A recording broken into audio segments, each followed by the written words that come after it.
আজকে আমাদেরকে নালা খালগুলো পরিষ্কার রাখতে হবে, সবাইকে সিভিক অ্যাওয়ারনেস ডেভেলপ করতে হবে। শুধু আমরা পরিষ্কার করে গেলাম আর ময়লা ফেলা হবে যত্রতত্র, এই ব্যাপারে আপনারা সবাইকে একটু সজাগ করবেন, অ্যাভয়েড করবেন যাতে যত্রতত্র কেউ ময়লা না ফেলে। এটা ভেরি ইম্পর্টেন্ট, কারণ আমরা ধরেন সিটি কর্পোরেশনের যারা সেবকরা আছে তারা কষ্ট করছে রাত দিন, তারা এগুলো পরিষ্কার করছে, কিন্তু আমরা যদি গণসচেতনতা বৃদ্ধি করতে না পারি তাহলে বারবার এগুলো পরিষ্কার করতে হবে।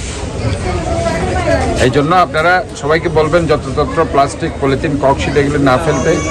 আর এখানে আপনাদের আরেকটা পাশে গুলজার খাল আছে, গুলজার খালের ওইখানে একটা আপনারা জানেন যে পানি উন্নয়ন বোর্ড তারা একটা সুইচ গেট নির্মাণ করছে, সেখানে যার কারণে এখানে একটা বাদ দেওয়া হয়েছে, যার কারণে কিছু পানি আর্লি বর্ষাকালের জন্য অথবা বৈশাখী যে বৃষ্টি, সেই বৃষ্টির কারণে হেভি রেইনফলের কারণে আগ্রাবাদ কমার্শিয়াল এরিয়াতে কিছু পানি উঠেছে এবং ওই এলাকার মানুষজন কিছু কষ্ট পেয়েছে। আমি সেজন্য দুঃখ প্রকাশ করছি এবং বলছি যে অনতি বিলম্বে বাংলাদেশ আর্মি 34th ব্রিগেড যারা সিডিআর, এটা হচ্ছে পানি উন্নয়ন বোর্ড, পানি উন্নয়ন বোর্ডের যারা কর্মকর্তা আছে তাদেরকে বলছে অনতি বিলম্বে এই বাঁধটা সরিয়ে, বাঁধটা সদস্য তারা সরাচ্ছে, কমপ্লিট কাজটা যাতে তারা দ্রুত করে ফেলে এবং এটা করলে আমরা মনে করি যে এলাকাবাসী এটা সুফল পাবে, এখানে পানি ইনশাল্লাহ উঠবে না। ইনফ্যাক্ট জোয়ারের পানিকে কন্ট্রোল করার জন্য তারা সেখানে একটা সুইচ গেট নির্মাণ করছে।